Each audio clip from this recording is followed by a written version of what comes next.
على رسوله الكريم.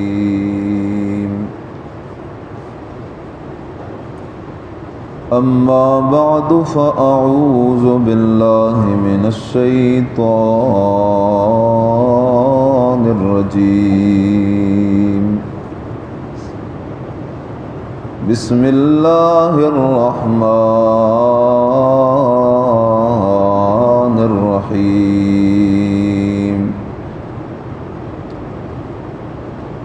قل يا أيها الناس إن كنتم في شك من ديني فلا أعبد الذين تعبدون من دون الله ولكن أعبد الله الذي يتوفاكم وأمرت أن أكون من المؤمنين وأن أقم وجهك للدين حنيفا ولا تكونن من المشركين ولا تدع من دون الله ما لا ينفعك ولا يضرك فإن فعلت فإنك إذا من الظالمين. وإن يمسسك الله بضر فلا كاشف له إلا هو وإن يردك بخير فلا راد لفضله يصيب به من يشاء من عباده وهو الغفور الرحيم. صدق اللہ العظیم. معزز سامعین، ماہ ذی الحج شروع ہو چکا ہے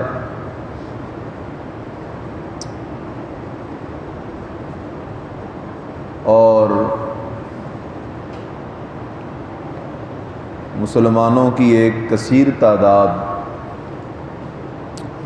حج بیت اللہ کی ادائیگی کے لیے حرم پہنچ چکی ہے.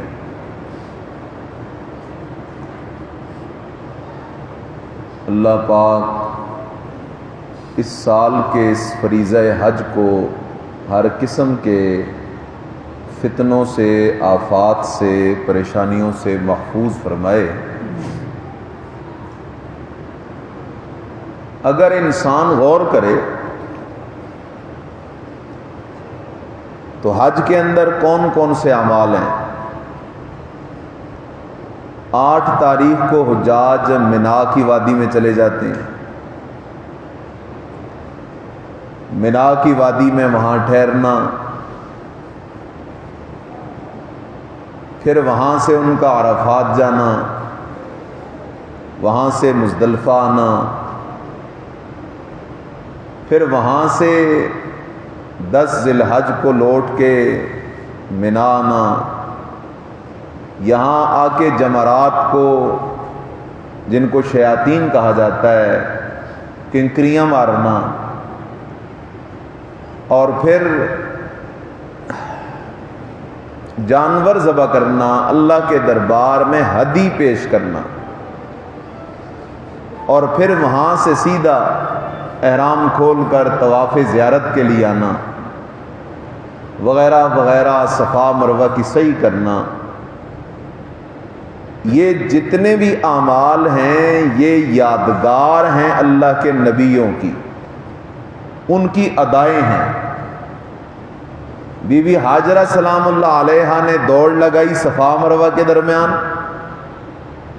تو اللہ نے اس ولیہ کی اس ادا کو دین بنا دیا. اللہ کو اپنی اس ولیہ کی یہ ادا اتنی پسند آئی کہ اللہ نے اسے دین بنا دیا. حضرت ابراہیم علیہ السلام، حضرت آدم علیہ السلام کی دعائیں جو انہوں نے مانگی ان میدانوں میں کھڑے ہو کر، وہ ادائیں اللہ کو پسند آئیں. اللہ نے ان میدانوں میں بیٹھ کر، کھڑے ہو کر دعائیں مانگنے کو بھی دین بنا دیا. منا کی وادی میں حضرت ابراہیم علیہ السلام نے اپنے بیٹے کی قربانی اپنے رب کو راضی کرنے کے لیے پیش کرنے کا جب پختہ عزم اور ارادہ کر لیا تو اللہ نے اس قربانی والے عمل کو بھی دین بنا دیا۔ اب آپ غور کریں، عقل سے ذرا پوچھیں تو صفا مروہ کے درمیان دوڑنا یہ کون سی عبادت ہے؟ پھر غور کریں، جانوروں کے گلوں پہ چھریاں چلانا یہ کون سی عبادت ہے؟ عرفات کے میدان میں سارا دن گزارنا یہ کون سی عبادت ہے؟ مزدلفہ کے اندر کھلے میدان میں رات گزارنا یہ کہاں کی عبادت سمجھ آ رہی ہے؟ جمرات کو گیٹیاں مارنا، کنکریاں مارنا، عقل ان کو عبادت تسلیم کرنے کے لیے تیار نہیں ہوتی۔ اور شریعت کا قانون یہی ہے کہ دین عقل کا نام نہیں، دین اللہ اور اللہ کے رسول کے فیصلوں کا نام ہے۔ اگر تھوڑا غور کرو تو اصل مسئلہ منا، عرفات، مزدلفہ یا کنکریاں مارنا، جانور ذبح کرنا نہیں، اصل درمیان کے اندر اللہ کے نبیوں اور ولیوں کی وہ ادائیں ہیں جو اللہ کی توحید کے اظہار سے لبریز تھیں۔ ابراہیم علیہ السلام کی اداؤں میں غور کرو، تمہیں توحید کے دریا امنڈتے ہوئے نظر آئیں گے۔ اللہ کے عشق میں حضرت ابراہیم خلیل اللہ اتنا انتہا پسند ہو گیا کہ اپنے بیٹے کو اپنے محبوب خدا کے عشق میں قربان کرنے کے لیے تیار ہے۔ آج لوگ کہتے ہیں مذہبی انتہا پسندی، ان کو دنیاوی انتہا پسندی نظر آتی نہیں۔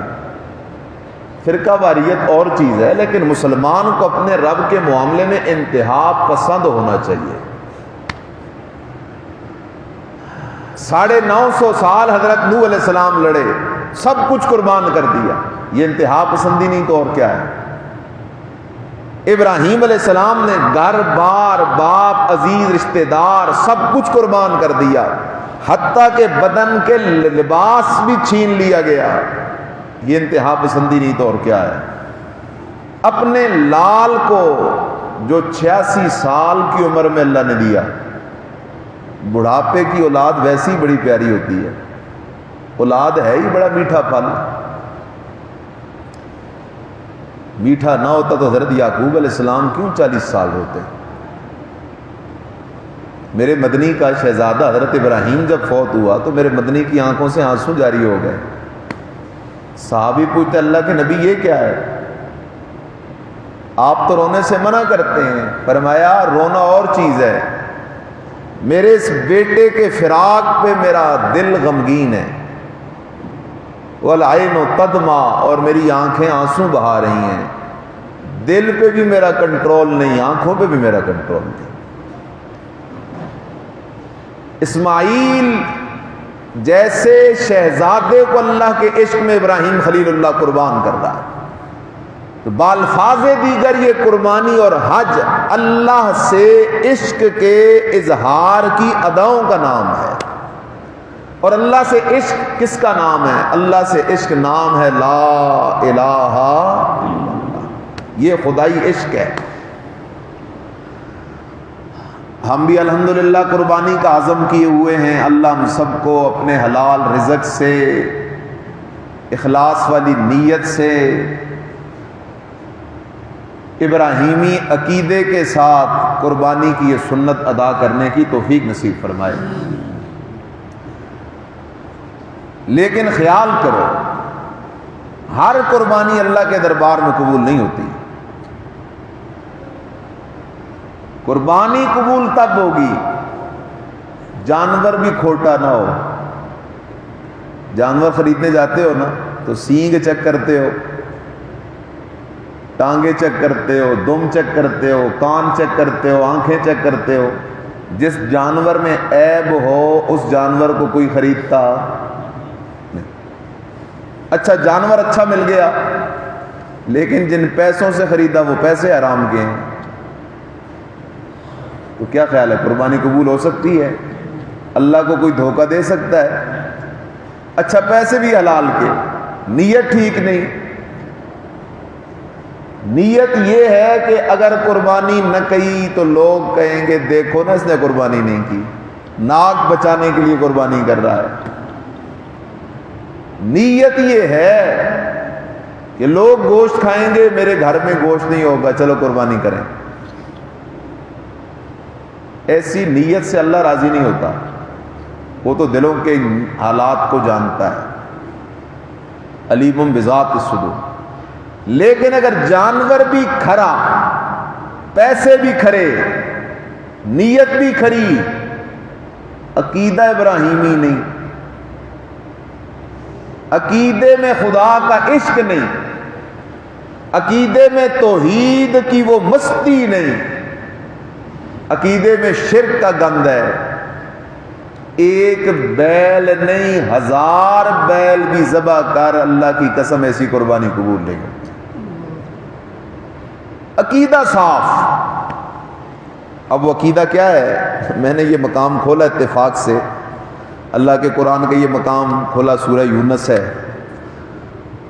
اللہ اپنے لاڈلے پیغمبر محمد الرسول اللہ صلی اللہ علیہ وسلم کو حکم دے رہا ہے، میرا پیغمبر لوگوں کو تیرے عقیدے کے بارے میں شک پڑا ہوا ہے، لوگوں کو تیرے عقیدے کے بارے میں شک پڑا ہوا ہے۔ شک کی کیا وجہ؟ جب بھی کوئی داعی حق والا حق مسئلہ بیان کرنا شروع کرتا ہے نا تو لوگ اس کے خلاف پراپیگنڈے شروع کر دیتے ہیں۔ تو نبی علیہ السلام نے بھی جب مکہ کی بستی میں اللہ کی توحید کا علم بلند کیا تو لوگوں نے نبی علیہ السلام کے خلاف قسم قسم کے پراپیگنڈے شروع کر دیے، الزام لگانے شروع کر دیے، تہمتیں باندھنے شروع کر دیں۔ فرمایا میرا پیغمبر لوگوں کو تیرے عقیدے نظریے کے بارے میں شک پڑا ہوا ہے، اس لیے شک نکال اور مسئلہ کھول کے بیان کر۔ کون سا مسئلہ ہے؟ بسم اللہ الرحمن الرحیم۔ قل، میرا پیغمبر اعلان کر، یا ایھا الناس، او لوگو، کانوں کی کھڑکیاں کھول کے سن لو، میں محمد اپنا عقیدہ سنانے لگا ہوں۔ ان کنتم فی شک من دینی، اگر تمہیں میں محمد کے دین کے بارے میں، عقیدے کے بارے میں کوئی شک ہے، آؤ میں تمہارا شک نکال دوں۔ میرا عقیدہ، میرا نظریہ، میرا دین یہ ہے، فلا اعبد الذین تعبدون من دون اللہ، فلا اعبد الذین، سن لو میرا اعلان، فلا اعبدو، میں محمد کبھی بھی عبادت نہیں کروں گا، سجدہ نہیں کروں گا، رکوع نہیں کروں گا، طواف نہیں کروں گا، نظر نیاز منت منوت چڑھاوے نہیں دوں گا، غائبانہ نہیں پکاروں گا، الذین، ان ہستیوں کو، تعبدون من دون اللہ، جن کی تم میں باتیں کرتے ہو، مشرک ہو اللہ کے سوا، اللہ کے سوا جن کی تم میں باتیں کرتے ہو۔ یہودیو تم حضرت عزیر علیہ السلام کی پوجا میں لگے ہوئے ہو، عیسائیو تم حضرت عیسیٰ اور بی بی مریم سلام اللہ علیہا کی پوجا میں لگے ہوئے ہو، اور مکے کے حاجیو تم لات منات عزا کی پوجا میں لگے ہوئے ہو۔ سن لو میں محمد کا عقیدہ یہ ہے، عیسیٰ معبود نہیں، مریم معبود نہیں، عزیر معبود نہیں، لات معبود نہیں، منات معبود نہیں، ابل معبود نہیں، عزا فقیر نہیں، معبود نہیں، عیسیٰ اللہ کا نبی ضرور ہے لیکن معبود نہیں، بی بی مریم صدیق اللہ کی ولیہ ضرور ہے لیکن معبود نہیں، حضرت عزیر اللہ کا نبی ضرور ہے لیکن معبود نہیں۔ لا اعبد الذین تعبدون من دون اللہ، میں نہیں یہ باتیں کرنے والا ان کی جن کی تم اللہ کے سوا عبادتیں کرتے ہو۔ اچھا پیارا محمد، اگر آپ حضرت عیسیٰ کی عبادت سے بھی انکاری ہیں، حضرت عزیر کی عبادت سے بھی انکاری ہیں، بیوی مریم صدیقہ کی عبادت سے بھی انکاری ہیں، لات منات عزا کی عبادت سے بھی انکاری ہیں، ود سوا یغوث یعوق نصر کی عبادت سے بھی انکاری ہیں، حضرت ابراہیم، حضرت نوح علیہ السلام، یعقوب علیہ السلام، اسماعیل علیہ السلام، اسحاق علیہ السلام، سارے نبیوں کی عبادت سے بھی انکاری ہیں۔ بتائیں تو صحیح نہ پھر آپ کس کی عبادت کرنے والے ہیں؟ فرمایا وَلَٰكِنْ أَعْبُدُ اللَّهَ، میں محمد کا عقیدہ، نظریہ، دین یہ ہے کہ میں محمد کی عبادتوں کے لائق ذات ہے تو صرف اور صرف اللہ ہی کی ذات ہے۔ میں محمد نے اللہ کے سوا کسی کی عبادت نہیں کرنی۔ عبادت کیا ہے؟ سجدہ عبادت ہے، رکوع عبادت ہے، طواف عبادت ہے، نظر عبادت ہے، نیاز عبادت ہے، منت عبادت ہے، منوت عبادت ہے، چڑھاوا عبادت ہے، غائبانہ ساڈ سور پکار عبادت ہے۔ میرا مرشد محمد الرسول اللہ تو کہہ رہا ہے او لوگوں، میں نے سجدہ کسی کا نہیں کرنا سوائے اللہ کے، میں نے رکوع کسی کے لیے نہیں کرنا سوائے اللہ کے، میں نے طواف کسی کا نہیں کرنا سوائے اللہ کے گھر کے، میں نے نظر نیاز منت منوت چڑھاوا کسی کے نام پہ نہیں دینا سوائے اللہ کے، میں نے حاجتوں ضرورتوں مصیبتوں میں کسی کو نہیں پکارنا سوائے اللہ کے۔ اس لیے محمدی بھی وہ ہوگا، ابراہیمی بھی وہ ہوگا جس کا عقیدہ ہوگا کوئی نبی عبادت کے لائق نہیں، کوئی ولی عبادت کے لائق نہیں، کوئی پیر، کوئی فقیر، کوئی زندہ، کوئی مردہ، کوئی بڑا، کوئی چھوٹا، کوئی قبر، کوئی بت، کوئی سورج، کوئی ستارہ، کوئی فرشتہ، کوئی جن، کوئی عبادت کے لائق نہیں۔ عبادت کے لائق ذات ہے تو صرف اور صرف اللہ ہی کی ذات ہے۔ اب ایک بندہ بابے کی قبر پہ طواف کرتا ہے، اسے کیا ضرورت ہے قربانی کرنے کی؟ اس کا عقیدہ تو نمرود والا ہے۔ قبر کو سجدے کرتا ہے، اس کا عقیدہ تو نمرود والا ہے۔ عقیدہ نمرودی ہو، سنت ابراہیم کی ادا کرے، ایسی قربانی اللہ کہاں قبول کرے گا؟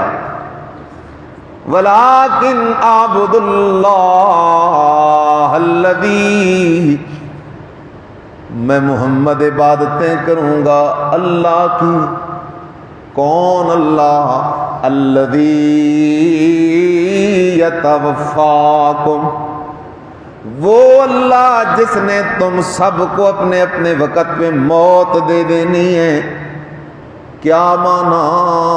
میں محمد کا معبود وہ ہے جو موت سے پاک ہے۔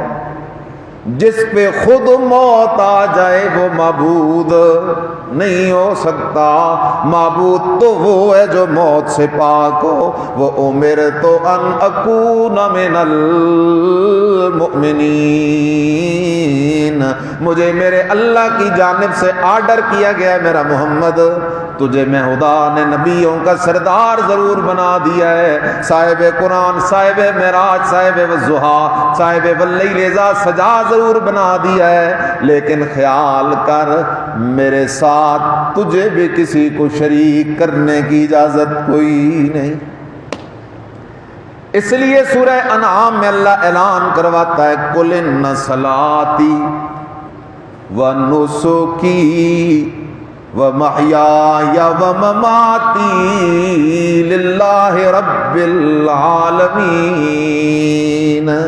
اعلان کر میرا پیغمبر، ان صلاتی، لوگوں میں محمد کی بدنی عبادت، ونسکی، اور میری قربانی مالی عبادت، ومحیایا، اور میری زندگی، ومماتی، اور میری موت، للہ، یہ سب کچھ ہے تو صرف میرے اللہ ہی کے لیے۔ ان صلاتی للہ ونسکی للہ ومحیایا للہ ومماتی للہ۔ میرا مرشد محمد تو اپنا عقیدہ سنا رہا ہے، لوگوں میں محمد اللہ کے علاوہ ابراہیم خلیل کی عبادت بھی نہیں کرتا، آدم صفی اللہ کی عبادت بھی نہیں کرتا، نوح نجی اللہ کی عبادت بھی نہیں کرتا، پھر تجھے کس نے پٹی پڑھائی ہے کہ تو بابے کی قبر پہ پڑا ہے؟ کبھی سجدے کر رہا ہے، کبھی رکوع کر رہا ہے، کبھی طواف کر رہا ہے، کبھی اس کے نام پہ نظریں نیازیں منت منوت چڑھاوے دے رہا ہے۔ میرا عزیز، اسی کا نام شرک ہے۔ مشرک کے سر پہ کوئی دو چار سینگ نہیں ہوتے، اسی کا نام شرک ہے۔ اس لیے فرمایا وَمَحْيَايَ وَمَمَاتِي لِلَّهِ رَبِّ الْعَالَمِينَ لَا شَرِيكَ لَهُ۔ آج کل حاجی بھی مستی میں نعرے لگائیں گے لبیک اللہم لبیک لبیک لا شریک لک لبیک ان الحمد والنعمت لک والملک لا شریک لک لا شریک لک۔ یہ حج کی روح ہے، لا شریک لک، اللہ تیرا شریک کوئی نہیں۔ مکہ اینڈ پارٹی مشرکین مکہ بڑے حج کیا کرتے تھے، 100 سال زندگی ہے تو 80 حج تو ضرور انہوں نے کیے ہوتے تھے، لیکن وہ 80 حج کر کے بھی جہنم گئے، 100 حج کر کے بھی جہنم گئے، 60 حج کر کے بھی جہنم گئے، تھے بھی عربی، تھے بھی قریشی، تھے بھی میرے محمد پیارے کے خاندان کے، لیکن جہنمی بنے حج کرنے کے باوجود، بیت اللہ کی خدمتیں کرنے کے باوجود، حاجیوں کو ستو پلانے کے باوجود۔ یہ جو نبی علیہ السلام کا پردادا تھا ہاشم، اسے پتہ ہے ہاشم کیوں کہتے تھے؟ یہ حاجیوں کو سرید بنا کے کھلایا کرتا تھا، روٹی توڑتا تھا نا، اور روٹی توڑ کے سالن میں سرید تیار کر کے حاجیوں کی خدمت کیا کرتا تھا۔ اتنی خدمتیں کی انہوں نے، لیکن تھے مشرک۔ اللہ نے سارے عملوں کو رد کر دیا۔ اس لیے بنیاد عقیدہ ہے حاجی سے، اللہ اس لیے تو نعرے لگوا رہا ہے، حاجیا اگر دل پلیت ہے پہلے دل پاک کر۔ تجھ سے پہلے بھی بڑے بڑے حاجی یہاں دوڑ کے چلے گئے، ان کے میں نے حج رد کر دیے۔ پہلے محمدی عقیدہ لے کے آ، ابراہیمی عقیدہ لے کے آ، تب میرے دربار میں حج کرنا، میں تب قبول کروں گا۔ اس لیے فرمایا لا شریک لہ وبذالک امرت وانا اول المسلمین۔ دوسرا حکم کیا دیا؟ فرمایا وان اقم وجہک للدین حنیفا۔ میرا پیغمبر ان اقم، اقم امر ہے، حکم ہے، اقم وجہک، سیدھا رکھنا چہرہ اپنا میرا محمد، للدین، اس دین کی طرف، حنیفا، جو دین حنیف ہے۔ دین حنیف دین ابراہیم ہے۔ کیا معنی؟ دین حنیف وہ دین توحید ہے، دنیا کے سارے الہوں کو جواب دے کر ایک رب کی الوہیت کے نعرے لگانا، یہ دین حنیف ہے۔ دنیا کے سارے خداؤں، سارے معبودوں کا بائیکاٹ کر کے ایک اللہ ہی کی عبادت میں جت جانا، یہ دین حنیف ہے۔ آگے اللہ کہتا ہے وَلَا تَكُونَنَّ مِنَ الْمُشْرِكِينَ۔ میرا سونا پیغمبر مشرکاں دا سنگ نہ کریں، مشرکوں میں سے نہ ہونا میرا پیغمبر۔ وَلَا تَدْعُ مِن دُونِ اللَّهِ، اچھا اللہ ان مشرکوں کے سنگ ہونے سے بچنے کا طریقہ کیا ہے؟ فرمایا یہ مسئلے پکا لو۔ اللہ کون سا مسئلہ؟ فرمایا وَلَا تَدْعُ مِن دُونِ اللَّهِ، میں اللہ کے علاوہ کسی کو بھی نہ پکارنا مصیبتوں کے وقت۔ اللہ کسے مَا لَا يَنفَعُكَ وَلَا يَضُرُّكَ۔ میرا پیغمبر میں اللہ کے سوا کوئی کسے بھی پکارے وہ اسے ککھ نفع بھی نہیں دے سکتے، ککھ تکلیف سے بھی بچا نہیں سکتے۔ تو ایسے خدا کا کیا کرنا جو نہ نفع دے سکے اور نہ تکلیف سے بچا سکے؟ ایسا خدا تو بوجھ ہے پھر بندے پر۔ خدا تو وہ ہے جس کے پاس نفع دینے کی بھی قدرتیں ہیں، نقصان سے بچانے کی بھی طاقتیں ہیں۔ ما لا ينفعك ولا يضرك فإن فعلت، میرا پیغمبر اگر آپ نے بھی یوں کیا، ہائے ہائے میرے علاوہ کسی اور کو پکارا، اللہ بات نبی سے کر رہا ہے، سمجھا ہمیں رہا ہے، نبی تو چھوٹے گناہوں سے بھی پاک ہوتا ہے۔ اللہ کہتا ہے میرا پیغمبر اگر آپ سے بھی یہ کمزوری ہو گئی فَإِنَّكَ إِذًا مِّنَ الظَّالِمِينَ، آپ بھی اپنا نقصان کرنے والوں میں سے ہو جائیں گے۔ وَإِن يَمْسَسْكَ اللَّهُ بِضُرٍّ فَلَا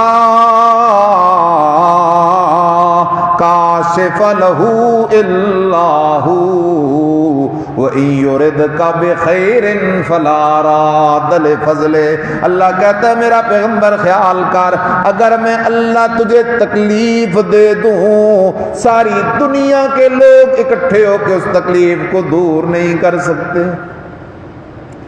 اگر میں اللہ تکلیف لگاؤں اور میری مرضی نہیں ہٹانے کی، فلا کاشف لہ، اس تکلیف کو جو میں نے لگائی ہے کوئی دور کرنے والا نہیں، نہ کوئی نبی، نہ کوئی ولی، نہ کوئی پیر، نہ کوئی فقیر، نہ کوئی تعویذ گر، کوئی بھی اس تکلیف کو دور نہیں کر سکتا جو میرے اللہ نے لگائی ہے۔ اس تکلیف کو جس طرح لگایا اللہ نے ہے تو اللہ، اس تکلیف کو ہٹانے والی ذات بھی ہے تو صرف اللہ ہی کی ذات ہے۔ وَإِن يُرِدْكَ بِخَيْرٍ، اور اگر وہ اللہ تجھے خیر دینے کا فیصلہ کر لے، بھلا کرنے کا فیصلہ کر لے، فَلَا رَادَّ لِفَضْلِهِ، سارا جگ اکٹھا ہو کے ٹل لگا لے، ایڑی چوٹی کا زور لگا لے، اللہ نے جو خیر دینے کا فیصلہ کر لیا ہے اس خیر کو تجھ سے کوئی چھین نہیں سکتا۔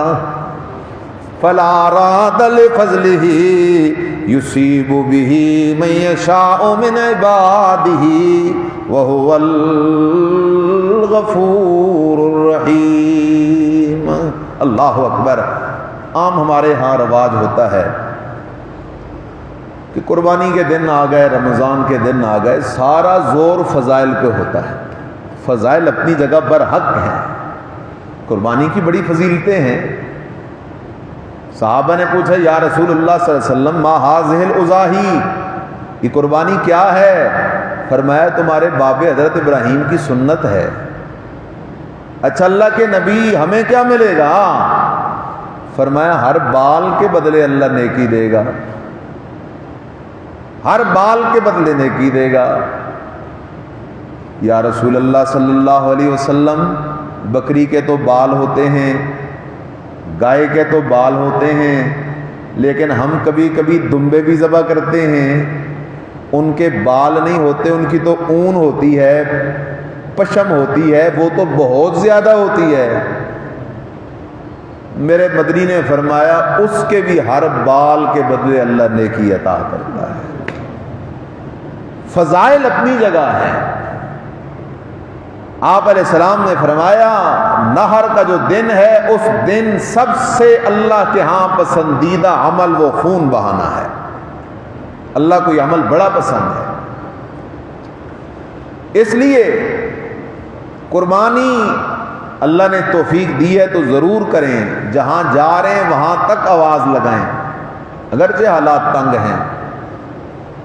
جس پہ نہیں واجب وہ زیادہ بوجھ بھی نہ ڈالے، اگر واجب ہے کر سکتا ہے تو ضرور کرے، کیونکہ کیا معلوم اگلے سال ان ایام تک زندگی مہلت دیتی ہے یا نہیں دیتی۔ دنیا کے کھاتوں میں کتنا خرچ کرتے ہیں، ایک فوتگی ہو جائے نا تو پھر بیٹھ کے دعا کر رہے ہوتے ہیں اللہ اگلے 2 سال تک کوئی بندہ نہ ماری ہے، کیوں جمعراتیں کر کر کے کل کر کر کے، اور یہ رسمی کھانے کھلا کھلا کے دکانداروں کے قرضے اتنے چڑھے ہوتے ہیں کہ وہ گلی اور وہ بازار بھی لوگ چھوڑ دیتے ہیں غریب، حالانکہ وہ سارا پیسہ غارت گیا، باطل رسم و رواج پہ گیا۔ آج ہماری شادیوں میں کتنی خرافات ہیں، غریب بندہ بھی شادیوں پہ وہ حرکتیں کرتا ہے، نظر آتا ہے یہ کوئی لینڈ لارڈ ہے، کروڑ پتی ہے، نہیں باز آتا۔ تو اگر اپنی ناک بچانے کے لیے، جھوٹی پگ کے لیے، جھوٹی عزت کے لیے مال خرچا جا سکتا ہے تو آخرت کے درجات اور یہ نیکیاں کمانے کے لیے مال کیوں نہیں خرچا جا سکتا؟ تو اس لیے فضائل اپنی جگہ بجا ہیں، فضائل بڑے زیادہ ہیں، لیکن فضائل سے پہلے والی جو بات ہے وہ ہے عقیدہ بھی حضرت ابراہیم خلیل اللہ والا ہونا چاہیے، دل میں وہ عقیدہ خلیلی عقیدہ ہو، تب جا کے قربانی قبول ہوگی۔